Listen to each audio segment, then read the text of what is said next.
como cada noche, a los mejores. En el día de hoy, Iván Ayala, profesor de la Universidad Rey Juan Carlos, ¿cómo estás? Muchas gracias, pues muy bien, encantado de estar otra noche con vosotros. José Luis Moreno, economista. Lo mismo, encantado de estar aquí con vosotros. Un gustazo. Empezaba yo el programa y me permitan volver a los bancos centrales porque estoy un poco despistado. No sé si soy yo o es el panorama general. Ha subido 25 puntos básicos el Banco de Inglaterra, 4,25. Los tipos en su mayor punto desde la crisis de 2008. Ayer Jerome Powell subió 25 puntos básicos, la Reserva Federal. Los tipos también con una subida importante. Vimos un índice de volatilidad en los bonos del Tesoro que no se veía también desde 2008, desde la crisis de deuda. El jueves pasado, 50 puntos básicos el Banco Central Europeo, Christine Lagarde, que esta lo hizo vendándose los ojos, porque lo hizo directamente mientras estaba a punto de ser devorado Credit Suisse y fingiendo que no pasaba nada en los bancos de la eurozona, o por dar confianza. Y la inflación sigue subiendo, ¿eh? Ayer vimos subidas del 10,4% en el IPC, hasta el 10,4% se fue el IPC en Reino Unido. Están en puntos históricos. Hay guerras que las han pasado sin esta inflación. ¿Qué pasa? ¿Por qué siguen subiendo tipos los bancos centrales en líneas generales? ¿Cómo estáis viendo esta situación? Y si no se arregla la inflación, ¿esto va a reventar más bancos como sigan subiendo? Dale, José Luis. Yo veo que tanto la Fed, Banco de Inglaterra, como el Banco Central Europeo tienen mandatos para controlar la inflación. En el caso del Banco Central Europeo, exclusivamente control de la inflación. Por encima del 2% de inflación, y estamos en el 10%, tiene que intervenir, está interviniendo. En el caso de la Fed, tiene que vigilar también el pleno empleo. ¿Cuál es el problema? Que no es suficiente lo que están haciendo. Deberían de seguir subiendo los tipos, pero si me lo permites, de una manera mucho más agresiva, puesto que con lo que están haciendo ahora mismo no es suficiente. Y no solamente no es suficiente, sino que por el camino hay determinados bancos, pequeñitos, de momento, que están siendo afectados. Bueno, pequeñitos y no tan pequeñitos, porque lo que ha pasado con Credit Suisse, bueno, no es un banco pequeñito, ¿no? Entonces, clarísimamente, ahora mismo el riesgo de recesión es real. Goldman Sachs ha elevado ese porcentaje de riesgo de recesión del 25 al 35%. Bloomberg habla de un 60% de recesión. En la Unión Europea, el informe del Banco de España decía que Alemania probablemente va a entrar en recesión técnica, es decir, dos trimestres, pero es recesión. Y esa es la situación en la que estamos. Por el camino, tanto Banco Central Europeo como en el caso de la Fed se anuncia de cómo garantizar los depósitos de los pequeños ahorradores. Me hace gracia cuando se habla de pequeños ahorradores porque en Estados Unidos son 250.000 dólares y en Europa son 100.000 euros, ¿no? Entonces, ahí los pequeños ahorradores son más grandes que los que hay en Europa, ¿no? Pero yo simplemente recordaría las inflaciones que habíamos tenido en el pasado, por ejemplo, en Reino Unido, de más del 10%, con tipos de interés al 20%. Es que se nos olvida que en el pasado hemos tenido tasas de interés superiores pero al 20%. Pero las cosas no costaban lo que cuestan. Está claro. O sea, quiero decirte, si uno miraba el salario de entonces, a cuánto se podía comprar una vivienda y dónde estaba el tipo de interés, bueno, aún así salía barato. A día de hoy, mira uno el salario, intenta comprarse una vivienda, como pongas un interés del 20%, bueno, es que nos pilla, es que no es lo mismo. Es que nos pilla esta crisis en un momento de gran debilidad para una parte importante de la población. Entonces, los bancos centrales tienen que tomar decisiones radicales, pero saben que si las toman van a afectar de una manera muy grande a una parte importante de la población. Entonces, el dilema de los bancos centrales es: ¿hago algo rápido e intenso y corto o hago algo lento y duradero? Y ese es el debate. Todo el mundo apunta que con estas subidas de tipos de interés ya no va a haber más subidas, que después del verano van a dejar de haber subidas, pero yo no estoy seguro. La verdad es que es complicado lo que tenemos por delante, ¿no? Iván. Yo creo que la política monetaria cambió en un fin de semana cuando cayó el Silicon Valley Bank. estábamos en una situación donde los bancos centrales estaban siendo muy halcones, muy hawkish, como lo llaman los ingleses, donde todos los discursos prevalecía el control de la inflación, donde eran como muy taxativos en el anuncio de esos incrementos de los tipos de interés y, bueno, y entre otras cosas, eso, con respecto a los tipos de interés, y están detrayendo liquidez, reduciendo, ¿no?, su quantitative easing. En un fin de semana esto se modifica completamente, ya se ha modificado, ya estamos en un quantitative easing encubierto, evidentemente, no es. Los bancos centrales ya están proveyendo de liquidez. Hace el domingo pasado todos los bancos centrales, o los más importantes, acordaron en proveer liquidez de dólares a nivel internacional a todos aquellos bancos que tuvieran problemas, y esto con respecto a la Fed y con respecto al quantitative easing y con respecto a los tipos de interés, ya está. Quiero decir, ya está. Ya hemos pasado ese momento. La Fed y los bancos centrales estaban buscando precisamente esto, en esta situación en la que estamos. Estaban buscando endurecer las condiciones de crédito para que esto se traslade a la demanda agregada, se reduzca y tenga unos efectos contraccionarios en la inflación, reducción de la inflación. Ya estamos en ese momento. Esto es lo que se estaba buscando. Evidentemente, se trataba supuestamente de no llegar a un punto de hacer caer a los bancos, pero lo que vamos a ver de aquí al verano, bueno, de aquí a final de año probablemente, o lo que yo veo van a ser a lo mejor algunas subidas de tipos en las próximas, de 25, por supuesto, por lo menos en el caso europeo, en el caso de Estados Unidos, en algún momento, pues para ir reduciendo ese soft landing, pero desde luego que lo que estamos es más cerca de caídas de tipos que de continuar incrementando, porque ya hemos pasado ese momento donde la recesión, esta recesión que estábamos apuntando, pues a ver si la Fed sigue subiendo tipos, esto que tiene que... Es que no nos acordamos de lo que estábamos hablando hace 3 semanas, que era precisamente esto. ¿Cuánto puede subir sin causar una recesión? Ya estamos ahí. Ya estamos ahí. Lo que pasa es que ahora... No nos ha llegado el impacto, pero ya hay una recesión. Ya, o sea, no ha llegado la recesión, pero ya está el impacto. Lo diría justo al revés, ¿no? Y precisamente esto es lo que está pasando, que cuando se va el tsunami de la euforia financiera, que ha habido estos últimos 3 años desde la pandemia, desde el fin del confinamiento hasta ahora, cuando se va este tsunami financiero, quedan los cadáveres en la playa, y los cadáveres son el SVB, el Credit Suisse, el First Bank. Credit Suisse no es que tenga, es decir, no es que venga de ahora, ¿no? Durante todo 2022 ha tenido más de 100.000 millones de salida de depósitos de su sector, del punto, digamos, de wealth management, de la gestión de riqueza, ¿no? Que además es donde más le están poniendo problemas, efectivamente. Y de repente es porque el banco, o sea, nunca, hay 2 palabras o 3 palabras que dice absolutely not, le dice el Banco Central Saudí a Credit Suisse, y es donde comienza el problema. Es decir, no es que estemos ante una crisis financiera, pero es que están los bancos zombies ahora mismo muriendo. Ha perdido un dinero, por cierto. De esto se habla poco, pero ha perdido un dinero el Fondo Nacional Saudí. Bueno, que acaba de entrar y le ha salido caro esa entrada, efectivamente.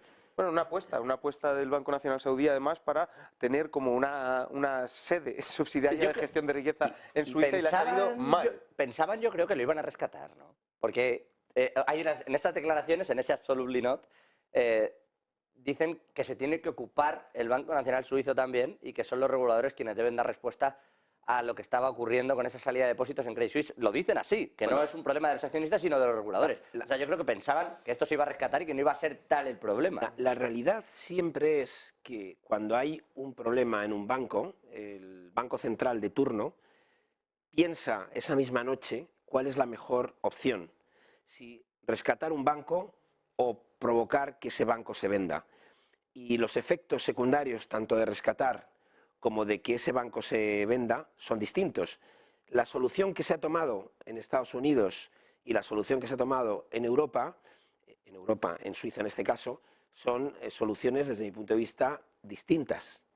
Pero hay que tener en cuenta que, por ejemplo, en el caso suizo, esas AT1s, esos cocos que había, han perdido, pues me parece que son 17.600 millones de euros, que además, tal y como estaba firmado, estaba por encima de la cotización de la acción, que es lo que ha permitido que tú puedas vender el banco a alguien, que en este caso ha sido UBS, Unión de Bancos Suizos, que a su vez ha sido maltratado en bolsa. Es decir, pero en el caso de Silicon Valley Bank, Yo veo también una actitud por parte de la Fed un poco distinta. Algunos analistas señalan que había, digamos, una especie de vendetta entre la Fed con respecto a quienes estaban promoviendo el uso de monedas digitales alternativas al euro digital que la Fed estaba desarrollando. Entonces, ha llamado mucho la atención que digamos, el lugar por el que sangra el Silicon Valley Bank es por un tema de bonos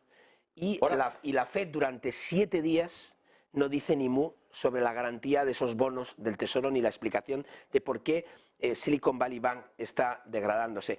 Y quizás no lo veamos ahora, pero sí en el medio plazo veremos algunas reflexiones por parte de dirigentes de la Fed que están desarrollando esa moneda digital del Banco Central de la Fed, decir, si los ahorradores hubieran tenido sus ahorros en la moneda digital que nosotros promovemos, no les hubiera pasado lo que les ha pasado a los señores de Silicon Valley, que además dirán que fíjate qué listos son, que eran los que querían hacernos a nosotros la guerra con sus monedas digitales. Entonces, hay algunos analistas que están viendo en ese movimiento un movimiento distinto que, como ha comentado Iván, el tema de Credit Suisse, que ya venía de lejos y que le ha pillado, yo creo, esto de un poco de rebote, ¿no? Con esto que dice de las criptodivisas, de si estaban en uno o en otro, es que lo que no quieren, esto lo han dicho los republicanos, lo digo porque la secretaria del Tesoro, Janet Yellen, la Reserva Federal, Biden, la administración Biden, todos van como en una línea de crear un dólar digital regulado y Ron DeSantis ha dicho que no, uno de los candidatos republicanos a las próximas elecciones.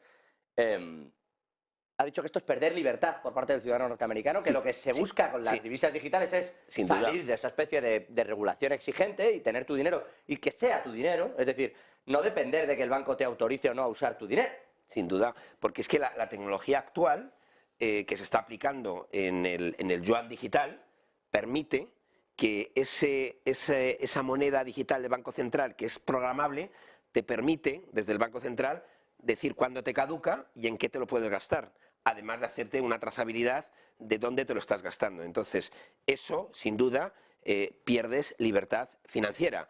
Y eso es un debate que ahora mismo seguramente lo vamos a ver en el futuro no muy lejano en la sociedad americana y también en la europea, porque es verdad que, por ejemplo, en el caso del euro digital, el regulador dice, no, yo no voy a programar la moneda, pero técnicamente se puede programar, efectivamente. Claro. También nos dijeron en pandemia que que no íbamos a tener que estar en casa, y al final estuvimos en casa. Entonces, yo creo que la pandemia nos ha demostrado que el gobierno, el Estado, es capaz de tomar decisiones sobre tu libertad personal, tanto en China como en Europa, como en Estados Unidos. Y eso es muy importante que lo tengamos presente cuando estamos hablando de la moneda digital de los bancos centrales. No, pero pueden ir más allá, si me permiten.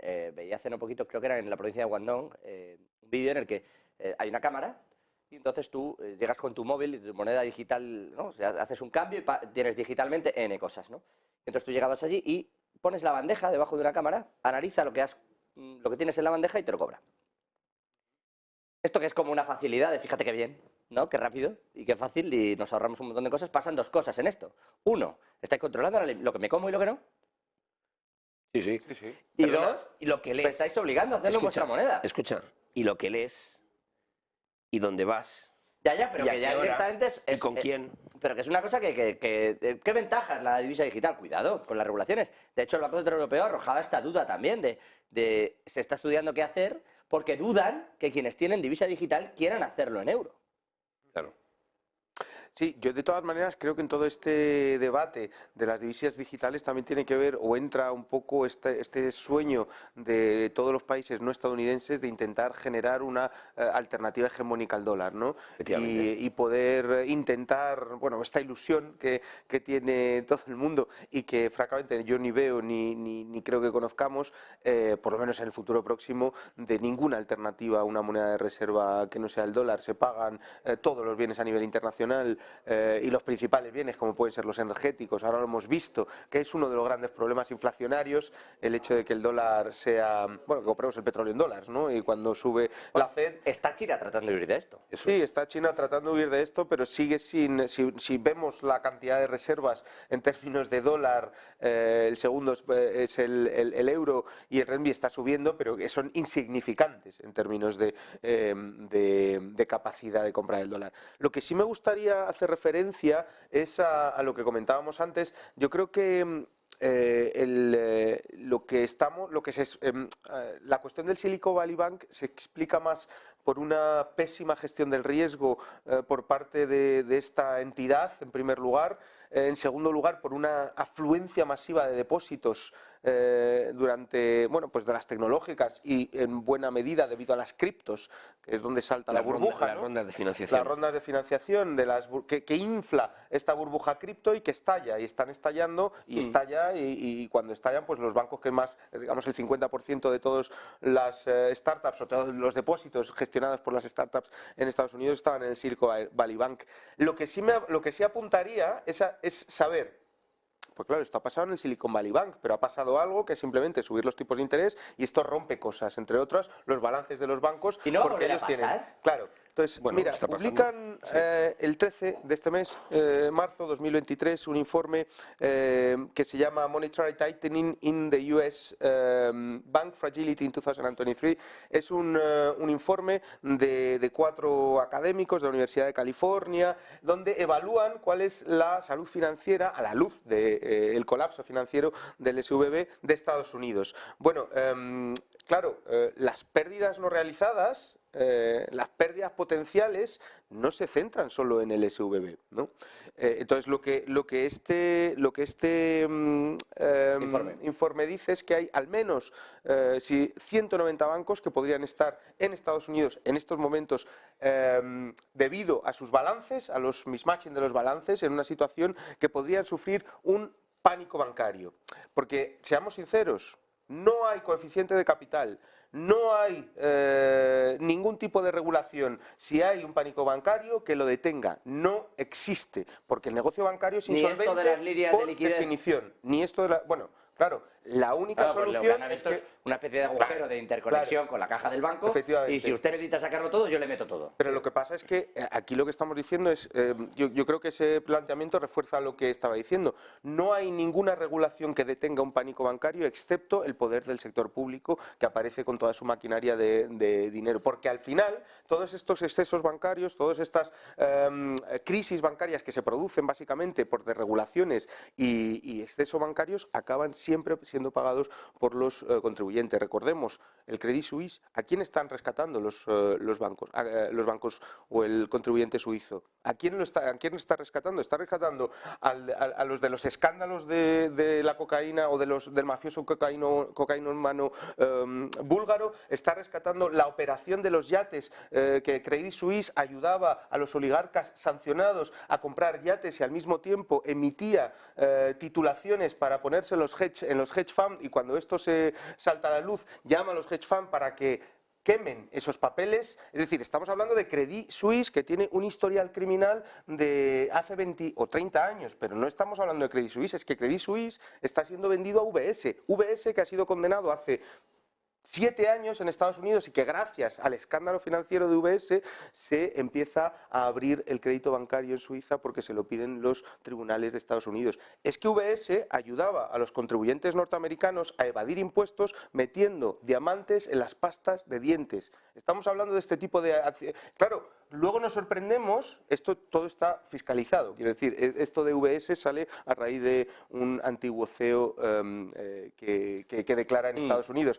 Estamos hablando de excesos financieros. Es que esto no puede... quiero decir, sistemáticamente pasa lo mismo. Desregulación, financiarización, crisis bancaria y rescate financiero. Bueno, vayamos al primer pasito, la desregulación, ¿no? Para no acabar siempre en la misma situación. Fue, por cierto, en UBS, donde una mujer cogió el dinero de un millonario en cuestión, porque tenía acceso a la cuenta, y se fue al baño a tirar los billetes por el retrete y aparecieron en la pizzería de abajo? Pues no me acuerdo, pero tiene toda la pinta. Ya como el escándalo bizarro, ¿no? De toda esta, Tiene toda la de toda pinta. esta jugada. Bueno, os voy a cambiar el tercio, cambiando el tema absolutamente, porque además lo hemos hablado aquí varias veces. Yo no sé si sobre el tema de China y el oro, no tiene fuerza suficiente todavía China para imponer su divisa, No. ni a pesar de los acuerdos con Rusia, Arabia Saudí, Irán. Sobre todo, Rusia es muy por los pequeña. acuerdos con Rusia. Sí, Rusia es muy pequeña. Si al final la economía china No, lo digo es porque 7 o 8 veces la economía rusa. Y hoy por hoy China quiere mantener las relaciones con Europa.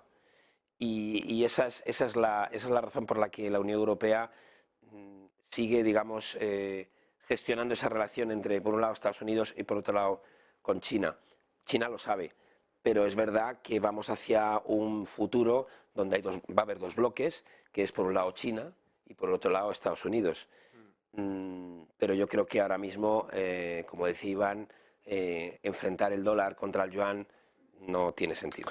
Yo, solo por dar un datito, ¿no? El yuan en términos de reservas, el yuan supone un 2,8, el dólar un 60%, ¿no? Eso es. Entonces yo creo que aquí está. Lo que sí es cierto y lo que estáis apuntando es que en la medida en que se genere este bloque multipolar, bueno, pues se generarán relaciones y producciones y Sí, por eso advertía la relaciones semana pasada comerciales. el Banco de Rusia de que a quien tuviera activos en dólares que intentara cambiarlos a yuanes y tal. Bueno, Claro, sí.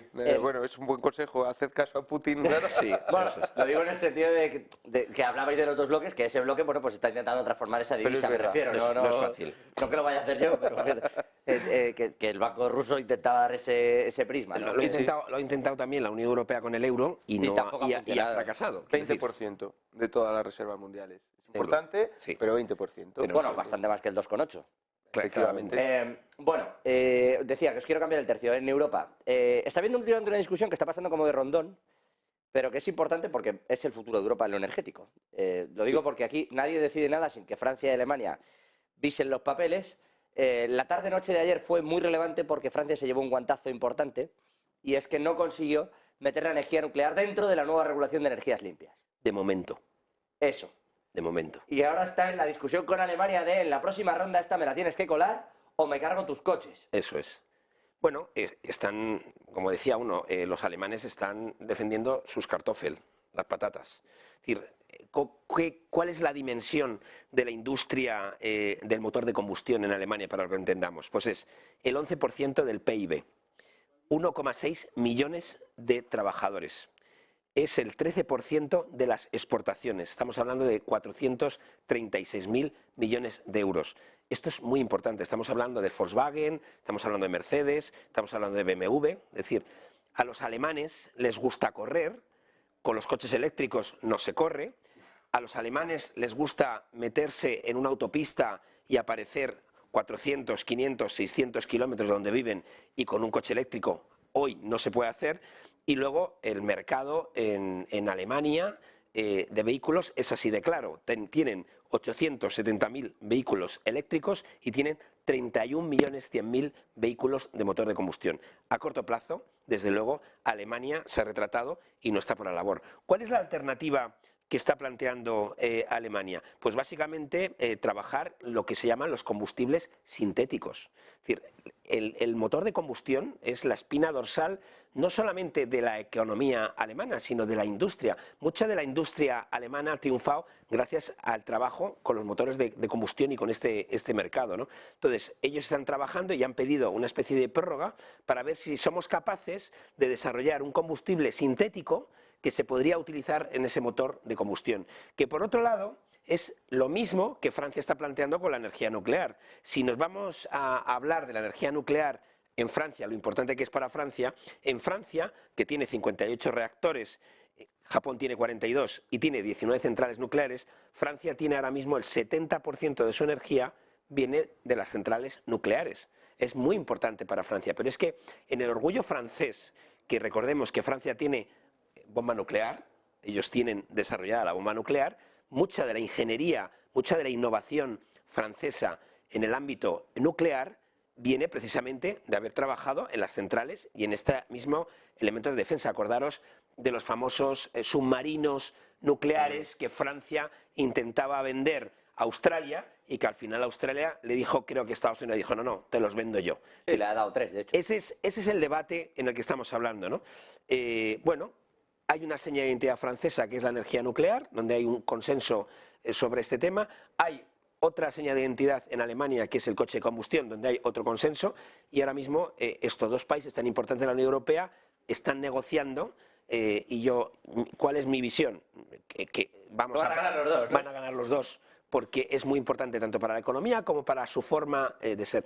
Y yo creo que España, que tiene una gran dependencia tecnológica de Alemania en el ámbito del motor de combustión, va a salir favorecida también. Es decir, todo lo que defiendan los alemanes, de trabajadores, los alemanes y los italianos, porque los italianos también están en ese mismo debate, vamos a ser favorecidos nosotros, igual que los polacos, que también tienen bastante industria de combustión.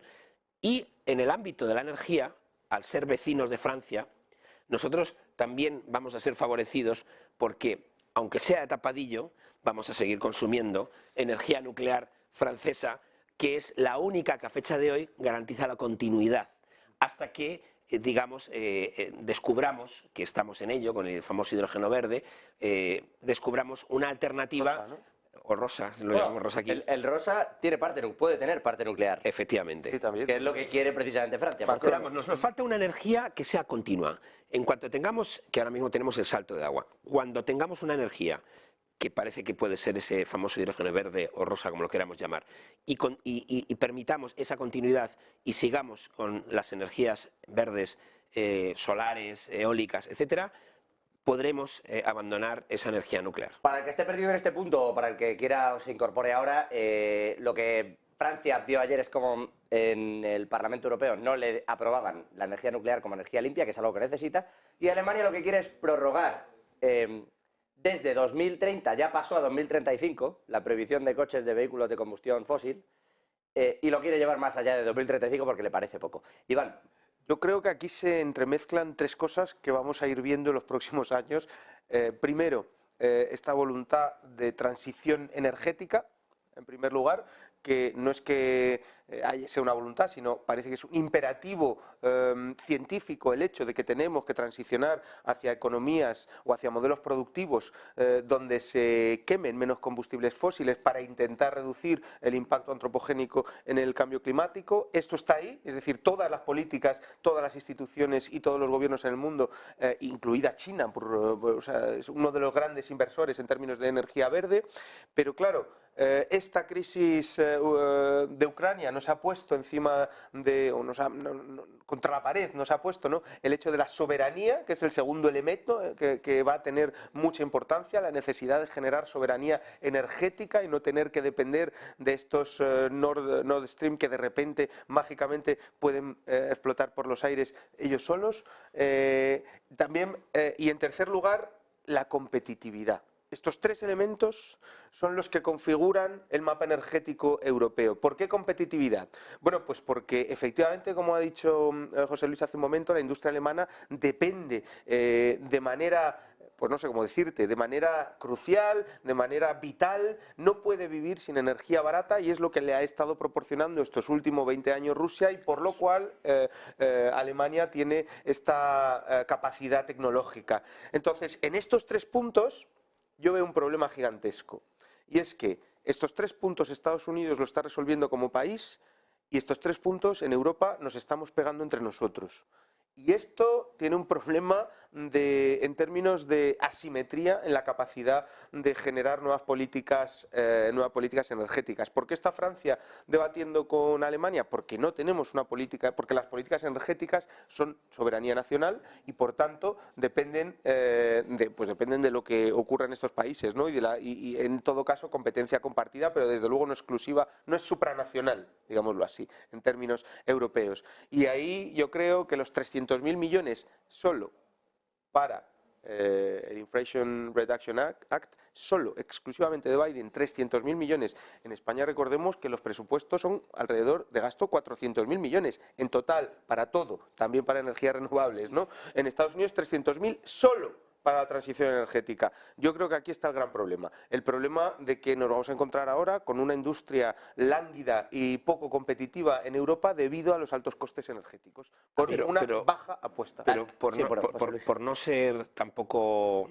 totalmente pesimistas, está muy próximo el desarrollo de energía barata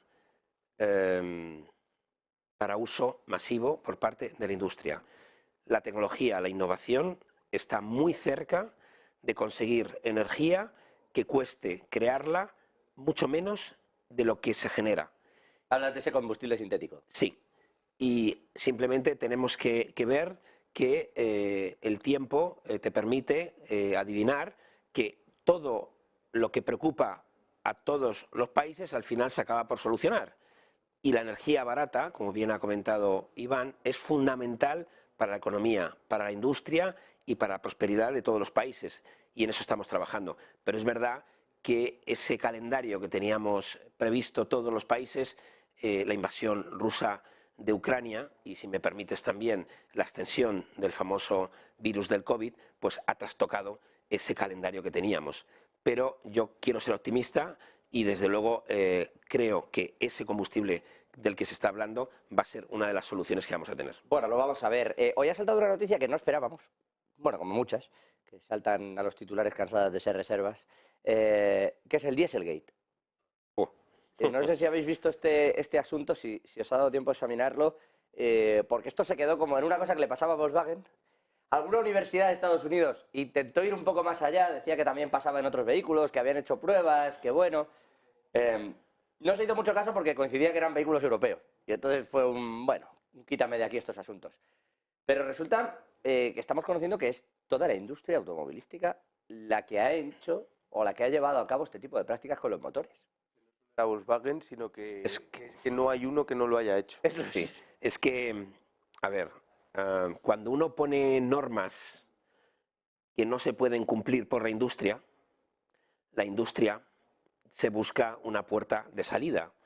Y durante mucho tiempo, porque aunque esto revienta o estalla en el 2015, venía de atrás, pues básicamente se había desarrollado, recordemos a quien nos escucha, un software que en pruebas hacía que el uso de combustible era 40% menos del real, de tal forma que cuando tú ponías en el túnel de pruebas estos vehículos, daban unos consumos mucho más inferiores de los reales. Y recordemos que esto lo descubren prácticamente unos estudiantes en una universidad cuando empiezan a hacer ese control en paralelo diferente, que esto no estaba previsto. Sacándolo de los ordenadores, simplemente dices, míralo tú. Y esto de alguna forma le afectó en primer lugar a Volkswagen, pero los juicios que ahora mismo están en la corte alemana afectan a Mercedes y lo que están diciendo es que tienen que indemnizar a los usuarios de estos vehículos. A mí me pasó. En torno a 3.000 euros. Sí, mi coche es de esos. Sí, sí. Pero denunciaste. Para lo que tengo, no vamos a entrar en esta idiosincrasia, que no estamos tan solos como parece. No, pero hay una cosa que sí me parece interesante de este punto, y es, hablábamos de transición, esto es previo, esto es cuando no nos lo creíamos, ¿no? Y teníamos que hacer cositas como para que pasara, ¿no? Greenwashing. El greenwashing, efectivamente.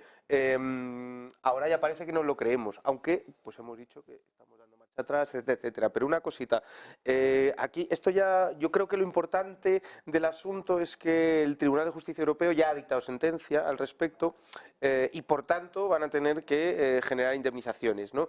Las compañías están evidentemente pues litigando, intentando que esto no sea así, pero lo que sí se ha dejado claro por parte del Tribunal de Justicia Europeo es que van a ser cada uno de los países los que van a decidir cuál va a ser el montante de la indemnización y, por tanto, pues evidentemente ya sabemos, ¿no? Puede ser que haya países que indemnicen con 6.000 o 3.000 euros, como ya ha ocurrido, y otros con un llavero y una chapa, como también ha ocurrido, ¿no?